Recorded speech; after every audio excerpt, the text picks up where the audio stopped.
सर्वप्रथम आपण एकटीने भगवंताला प्रणाम करू। भगवान बाबा हनुमान जी को प्रणाम।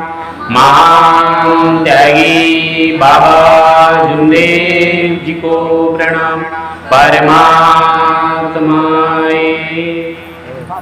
भगवत प्राप्ति के लिए निष्काम कर्मयोग परम पूज्य परमात्मा एक सेवक मंडळ वर्धमान नगर नागपूरच्या वतीने बाबांच्या आदेशाप्रमाणे आज कोजागिरी निमित्त आज या ठिकाणी एका भगवंताचा हवन कार्य झाला आणि त्या निमित्ताने आपण या ठिकाणी एकत्रित येऊन एका भगवंताची चर्चा बैठक या ठिकाणी सुरू झालेली आहे। या बैठकीमध्ये स्वयंशक्तिशाली भगवान बाबा हनुमानजी उपस्थित आहेत, यांना माझा प्रणाम। तसेच आपल्या सर्वांचे सद्गुरू व मानव धर्माचे संस्थापक महान त्यागी बाबा जुमदेवजी सुद्धा उपस्थित आहेत, त्यांना माझा प्रणाम। तसेच आपल्या सर्वांच्या मातोश्री आई वाराणसी या सुद्धा ठिकाणी उपस्थित आहेत, त्यांना माझा प्रणाम। तसेच आजच्या बैठकीचे अध्यक्ष महोदय आदरणीय गजबे साहेब यांना सुद्धा माझा नमस्कार। त्याचप्रमाणे मंचकावर उपस्थित परमपूज्य परमात्मा एक सेवक मंडळाचे माजी सचिव आदरणीय मेहर साहेब यांना सुद्धा माझा नमस्कार। त्याचप्रमाणे बाबांचे ज्येष्ठ सेवक आदरणीय किरण भाऊ राऊत यांना सुद्धा माझा नमस्कार। त्याचप्रमाणे मंचकावर उपस्थित आदरणीय रवी राऊत, आदरणीय मंच आदरणीय मोहतुरे साहेब, पहाडेजी, आदरणीय संचालक महोदय, उपस्थित सर्व सेवक सेविका आणि बालमित्र, आपल्या सर्वांना माझा हार्दिक नमस्कार। बघा, आताच किरण भाऊनी खूप सुंदर पद्धतीने ह्या मार्गातली दैवी शक्ती कशी काम करते आणि एकीकडे जो सैतान आहे तोही आपला कसा परिचय देतो आहे। विचार आणि अविचार, शुद्ध विचार आणि अविचार हा युगेने हा खेळ चालत आलेला आहे आणि म्हणून बाबांनी सांगितलं की जो सेवक माझ्या तत्वशब्द नियमाला घेऊन जीवन चालेल, भगवंताला समोर ठेवून आपलं प्रपंच साधेल, पिढ्यानं पिढ्या ही दैवी शक्ती साथ देईल म्हणे, पिढ्यानं पिढ्या। आणि त्याचा अनुभव आपल्या सर्वांना आहे आणि किरण भाऊला मी धन्यवाद देतो की त्यांनी ज्या पद्धतीने उदाहरणादाखल ह्या दैवी शक्तीचा परिचय करून दिला की आपला साथ कोणाला आहे आणि कोणाला करू नये, ही दैवी शक्ती कशी काम करते ते दिसत नाही, तिचे गुण दिसतात। मग ते त्याचा जो फळ आहे तो चांगला असो किंवा वाईट असो, त्या दैवी शक्तीने कोणालाही सोडलं नाही, म्हणजे कर्मानी कोणालाही सोडलेलं नाही। आणि म्हणून या मार्गात जी जागृत कृपा आहे ती जागृत कृपा आपल्याला सांभाळायची आहे। आणि आज आपण या ठिकाणी कोजागिरी निमित्त एकत्रित झालो असं इतिहास म्हणते, आपल्या भारतातली संस्कृती म्हणते। हे जे शरद पौर्णिमा ज्याला आपण कोजागिरी म्हणतो, कोजागिरी म्हणजे कोण कोण जागृत आहे, आज कोण कोण जागणार, का बरं सांगणार, तर आपल्याला त्या पिढ्यानं पिढ्या असं शिकवण्यात आलं की लक्ष्मीचा जन्म त्या दिवशी झाला, त्या दिवशी जो चंद्र असतो तो पृथ्वीवरती अमृत पाठवतो किंवा ते किरण जर त्या दुधावर पडले तर तो दूध अमृत बनतो, असं आपण ऐकलेलं आहे। कोणातरी आपल्या आजोबाला कोणीतरी सांगितलं, त्यांना कोणीतरी सांगितलं, पिढ्याने पिढ्या असं चालत आलं।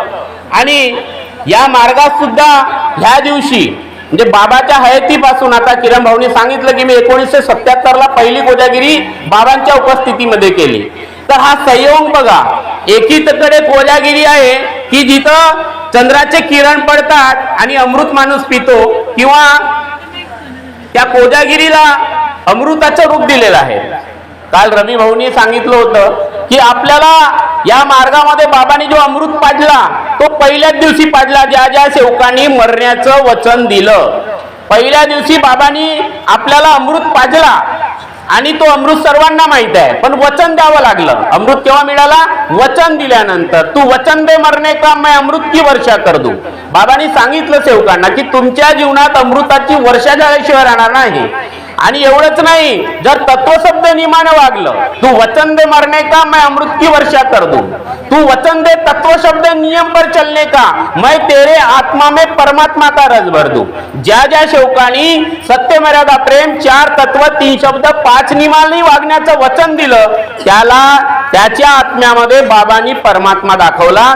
आणि आताच आपल्याला किरण भाऊनी त्याद्वारे सांगितलं की त्यांच्या वडिलांनी वचन दिला, त्या मार्गात आले आणि कसा परमात्मा उभा झाला. अफाट दैवी शक्ती, अफाट विश्वशक्ती, ज्या शक्तीला बाबांनी 15 नोव्हेंबर आपण ज्या चंद्रग्रहण जे साजरा करतो त्या दिवशी बाबा गृहस्थी जीवनात आले.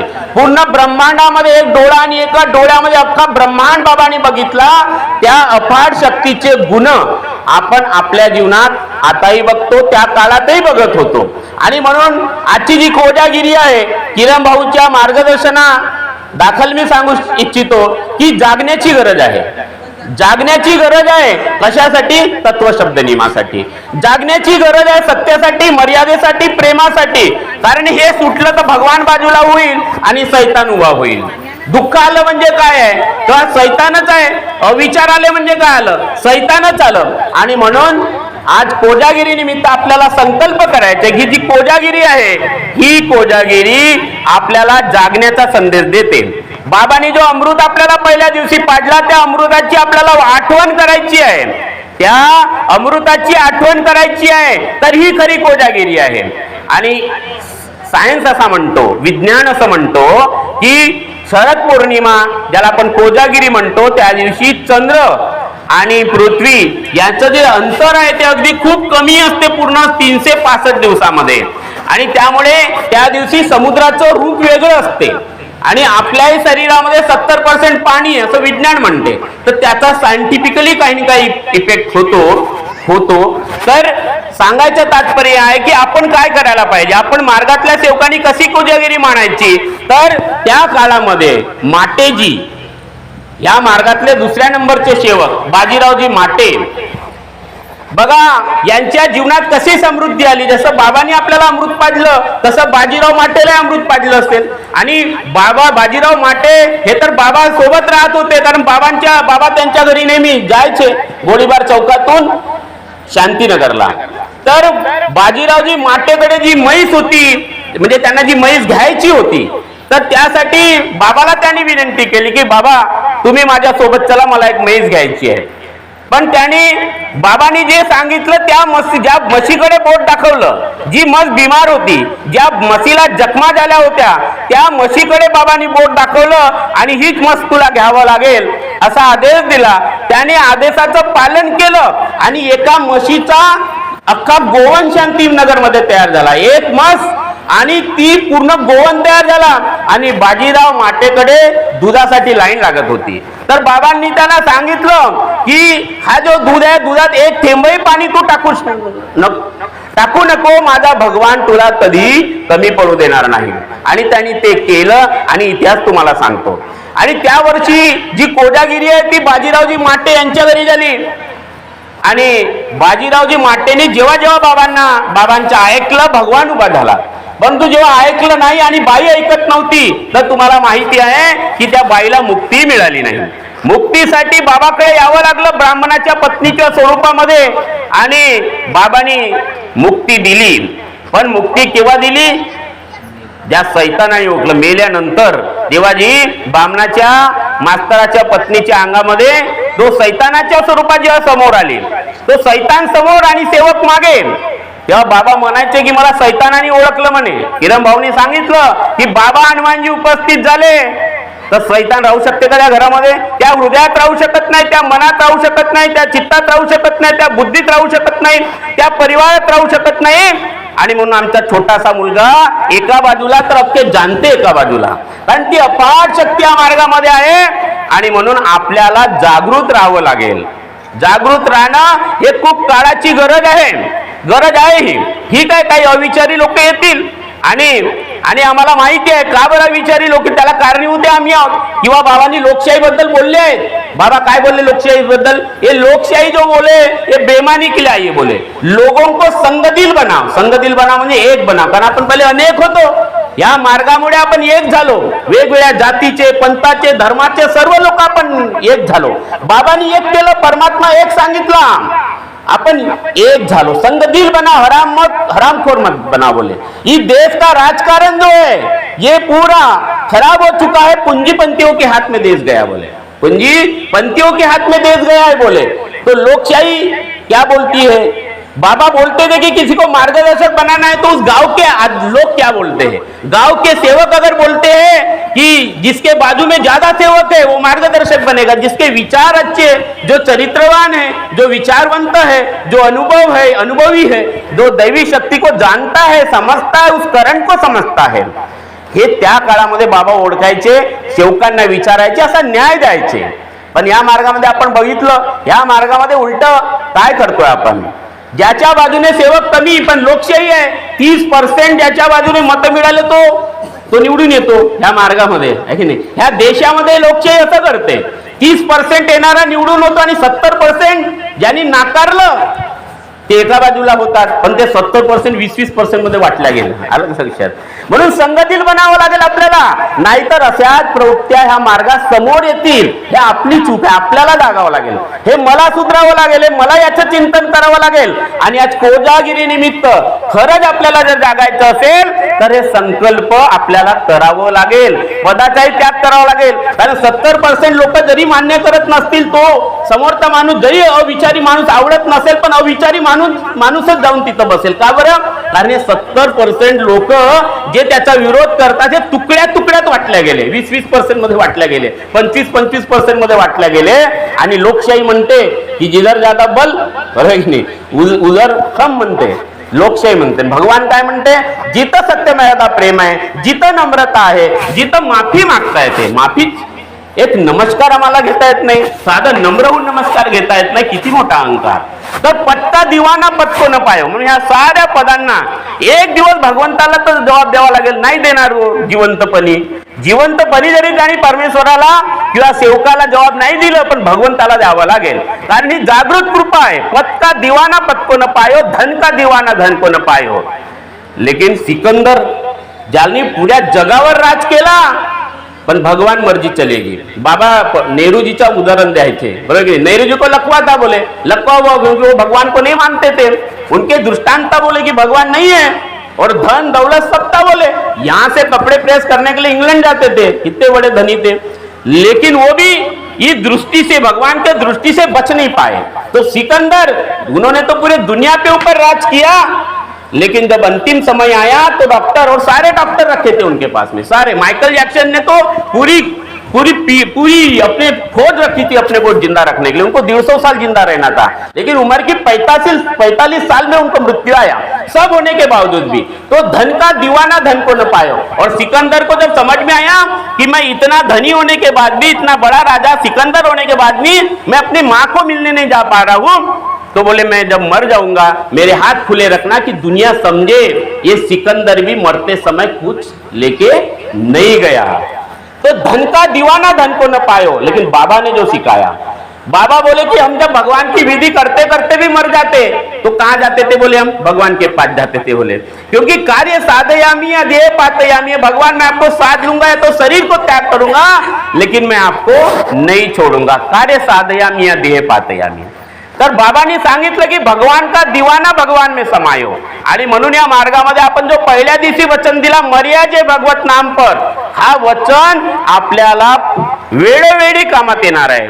म्हणून जे आपण 5वा नियम म्हणतो, बाबाच्या आदेशाचे वेळोवेळी पालन करीन, त्याच्यामध्ये हा तत्व खूप महत्वाचा आहे की पहिल्या दिवशी कोणता वचन दिला. आणि हा सर्वात मोठा अमृत आहे, कधी न संपणार आहे. मरे या जे भगवत नाम पर परमात्मा एक, हा असा अफाट अमृत आहे की चला जाए वैकुंठ में पल्ला न पकडे कोई, जैसी प्रीत राम से हो. पण केव्हा मिळेल अमृत, जैसी प्रीत राम से हो. जसं या मार्गात आपण सैतानाच्या माळे जसं त्रासून गेलो होतो, जैसी प्रीत राम से हो वैसी प्रीत भगवान से हो. चला जाय वैकुंठ में पल्ला न पकडे कोई, त्या सेवकाचा पल्ला कोणी पकडू शकत नाही.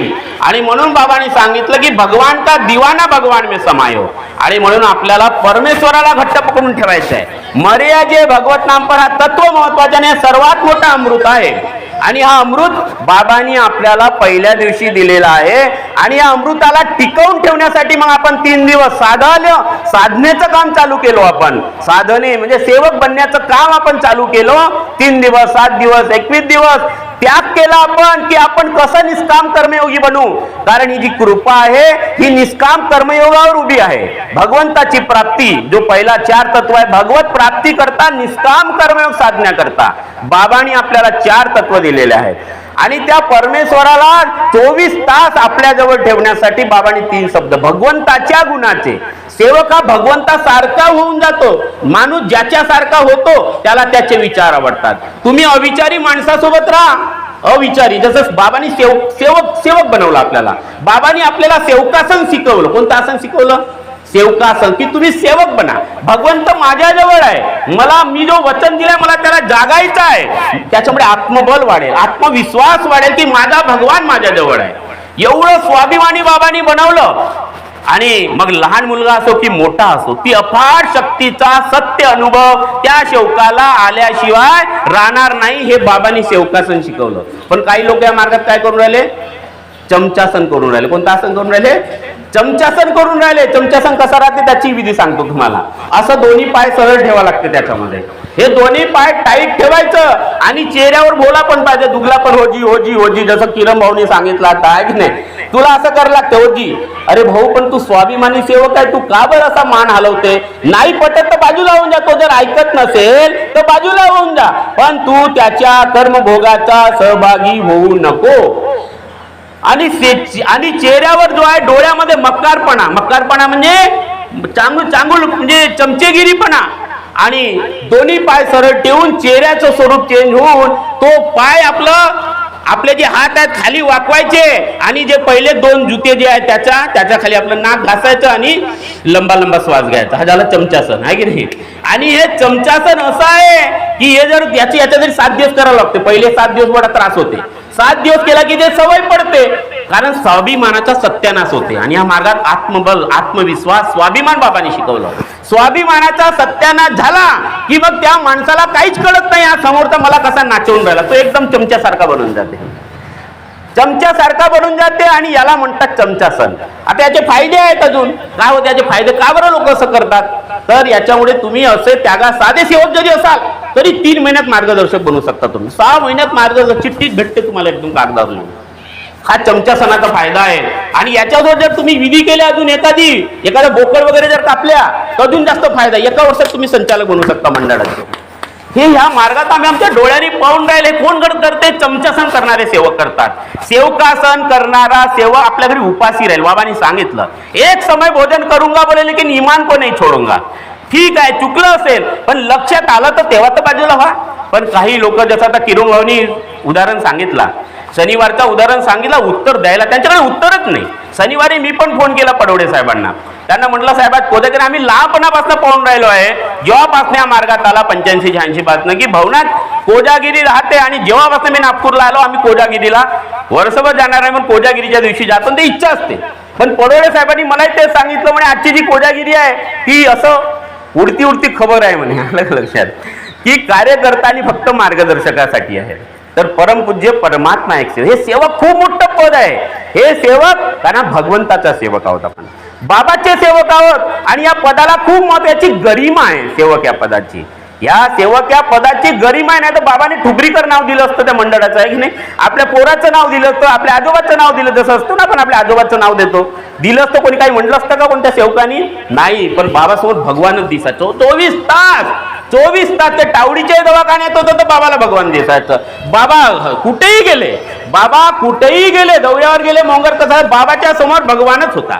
भगवानच राहायचे 24 तास. बाबा भगवंतासोबत राहायचे. माझा भगवान आणि विचार सेवकांचा, माझा भगवान आणि विचार. आणि बाबा म्हणायचे की बाबा के सिर पर भगवान चलता है बोले, भगवान चलता है बोले, और मैंने सेवकों के सिर के ऊपर भगवान ही चला है बोले. आणि म्हणून किरण भाऊनी सांगितलं की सैतान उभा राहू शकत नाही ठिकाणी. राहू शकेल का? जिथं भगवान चालते तिथं सैतान उभा राहू शकत नाही. आणि म्हणून बाबांनी आपली एवढी जुनी पूजा बंद केली. ही आपली खरी पूजागिरी. आपल्याला त्याच्यावर जागायचं आहे की जुने विचार बंद केले, भावनेतून आपण मुक्त झालो आणि वर्तमान काळात जगतो की माझा भगवान आता माझ्याजवळ आहे, उद्या येणार नाही, उद्या कधी येत नाही, आज आहे, आता आहे. आणि म्हणून शुद्ध विचार त्या दैवी शक्तीला पाहिजे, शुद्ध विचार. आणि ती जागृती पाहिजे, जागृत. आणि पल मध्ये तो भगवान आपल्याजवळ वाहत असेल, आपल्यामध्ये त्याची जर आठवण असेल, त्या भगवंताची आठवण आपल्याला 24 तास येत असेल, किंवा आपण भगवंताच्या बाबांनी दिलेले तत्वशब्द नियम त्याला समोर ठेवून जे जगत असेल तर जीवनात पल आनंद आहे, प्रत्येक क्षणाला आनंद आहे, आनंदच आनंद आहे, जीवन पूर्ण आनंदमय आहे. मग तुम्ही गावात राहा, शेतात राहा, सिव्हिल लाईन मध्ये राहा, कुठेही राहा, आनंद म्हणजे आनंद. आणि सुख दुःखही जरी आले, सुख सपना दुःख बुलबुला, संकट येतील.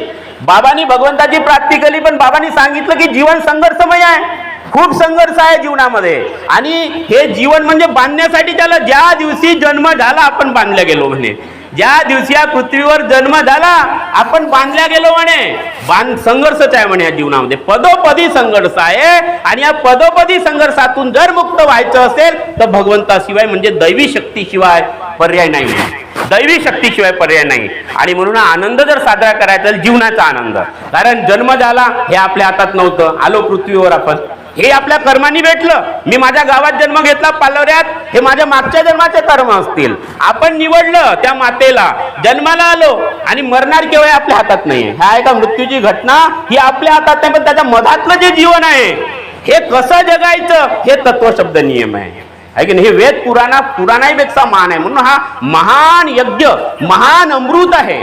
आणि म्हणून आनंदाचा जर खरं सोहळा ह्या जीवनात बघायचा असेल तर आपल्याला हे तत्वशब्द नियम, आणि तो आपला जन्मदिवस आहे. तत्वशब्द नियम ज्या दिवशी आपण वचन दिलो तो त्या दिवशी खरं आपला जन्म दिला, तो दिवस आपला जन्मदिवस आहे. जो आई वडिलांनी आपल्याला जन्म दिला तो एक जन्मदिवस, पण या मार्गात ज्या दिवशी मेलो आपण तोही आपला एक जन्मदिवसच आहे.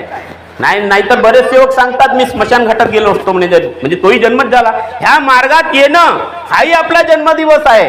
आणि म्हणून ह्या मार्गात ज्या दिवशी आलो तो वचन खूप महत्वाचा आहे. तर आनंदाचा सोहळा जर बघायचा असेल तर तत्वशब्द नियम खूप महत्वाचा आहे. आणि बाबांनी सांगितले आकार आहे बोले.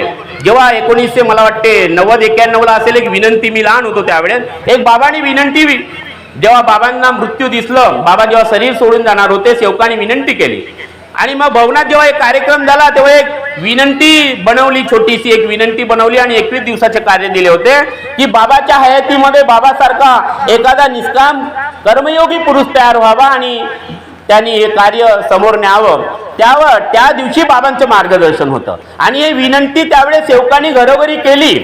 आणि बाबांनी सांगितलं मुझे नहीं मालूम बोले आपने भगवान को कैसे बुलावा किया, लेकिन बाबा ने अभी तक यही बताया बोले कि आकार है, आकार में विकार है, विकार नष्ट हो गए तो भगवान है बोले. तर बाबांनी सांगितलं की या मार्गाची उत्पत्ती विकाराला नष्ट करण्यासाठी आहे.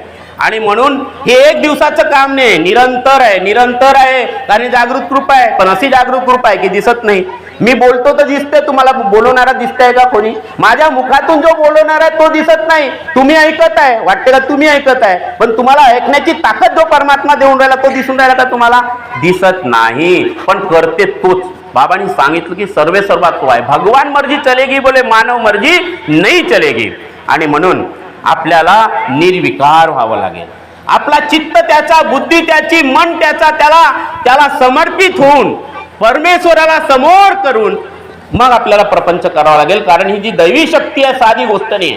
जे जपी तपीला जमलं नाही त्या दौऱ्यामध्ये बाबा जेव्हा हरिद्वारला गेले, जो तपस्वी 30 वर्षाचा तपस्वी, त्यांनी 30 वर्षात करोड रुपये कमवला, भगवान पाहिला नाही म्हणे. बाबाचं त्यांनी पाय पकडलं. मी तुमच्यासारखा तपस्वी हरिद्वार पासून बद्रीनाथ पर्यंत लाखो करोड लोक बघितले म्हणे, हजारो तपस्वी जपी बघितलं कुंभमेळ्यामध्ये, पण तुमच्या विचाराचा तपस्वी मी बघितला नाही की तो हरिद्वारला येईल आणि भगवंताला नमस्कार करणार नाही. तुम्ही भगवंताला ओळखता म्हणे, मला तुम्ही भगवान दाखवा म्हणे. बाबाला विचार पडला.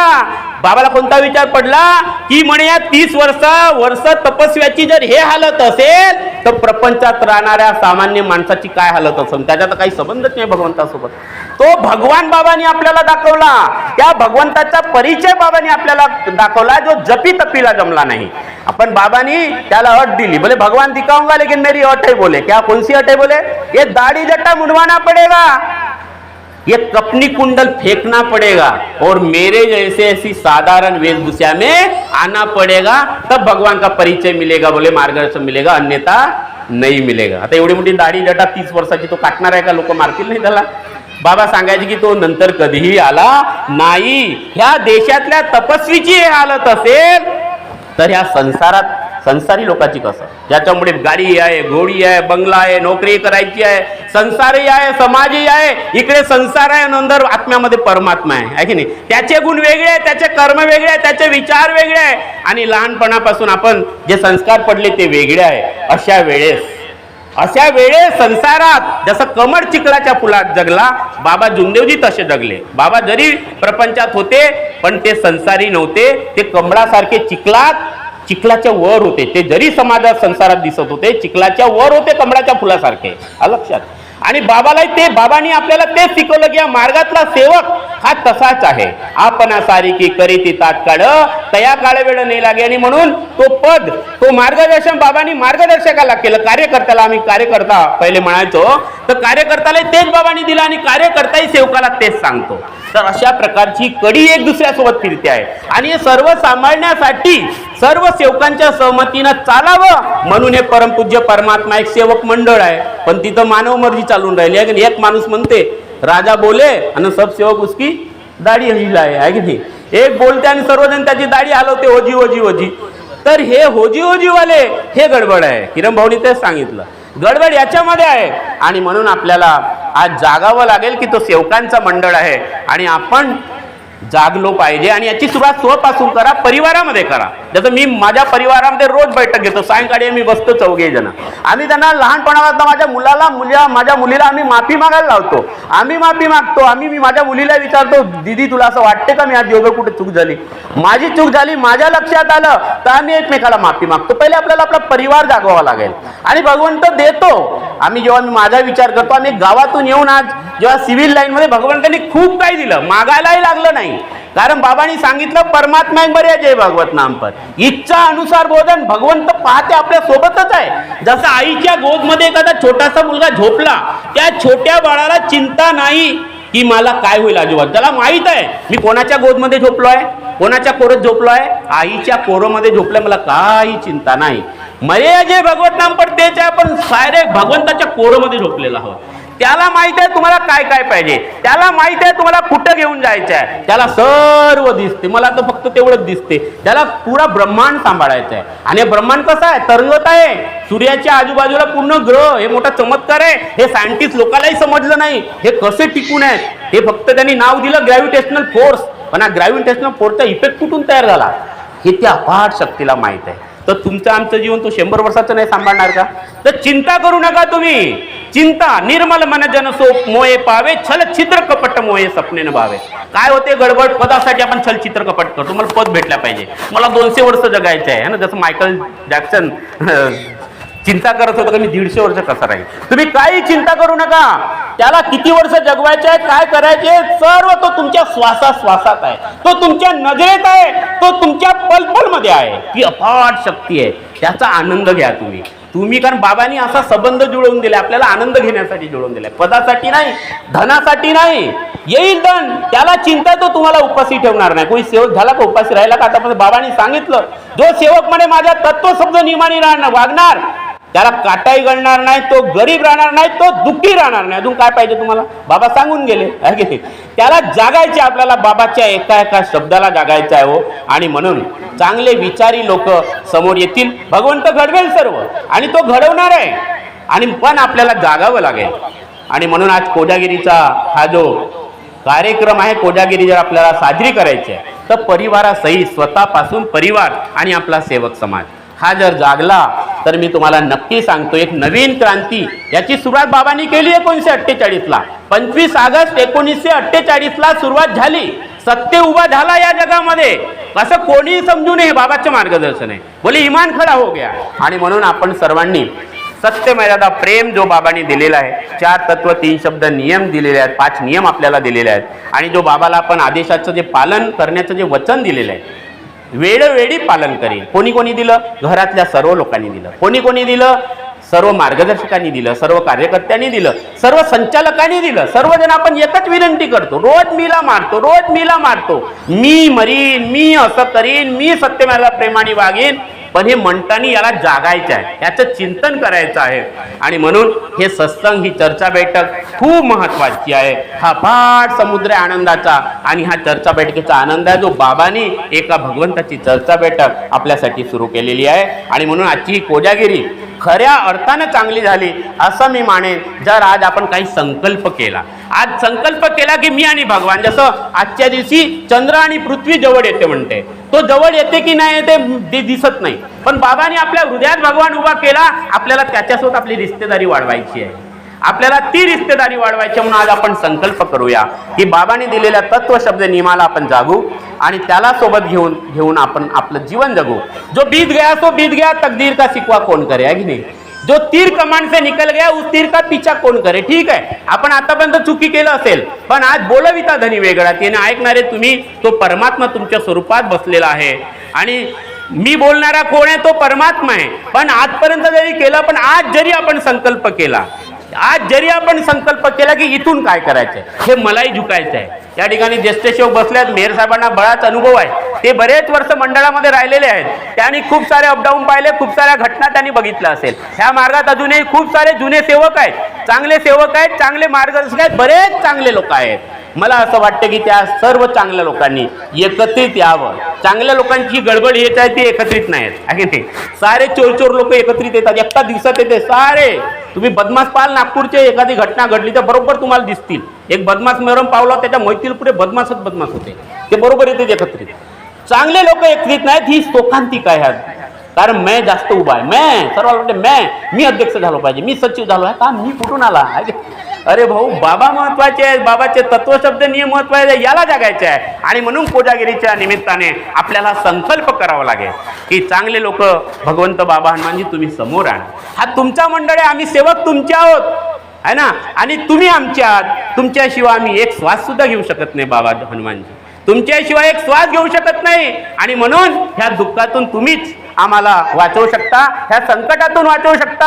आणि तुमचं जे स्वप्न होतं बाबाच्या माध्यमातून की या देशात इमान उभा झाला पाहिजे, तर बाबा तुम्हीच इमानदार लोक समोर आणा, आहे की नाही. मी नाही म्हणत का मी इमानदार आहे ना खोटा आहे म्हणून, हे मला नाही माहित, पण बाबा तुम्हाला दिसते, तुम्ही सर्वांच्या हृदयात आहे, तुम्हाला माहिती आहे की कोण चांगला ना कोण वाईट, आहे की नाही. तुम्ही न्याय द्या, तुम्ही इमानदार आहात, तुम्ही इमानावर उभे आहात. आणि म्हणून हीच विनंती आज आपण सर्वजण करू. ही खरी कोजागिरी साजरी झाली असं मी मानेन. आणि याच ठिकाणी मी माझ्या वाणीला विराम देतो. सर्वांना माझा नमस्कार.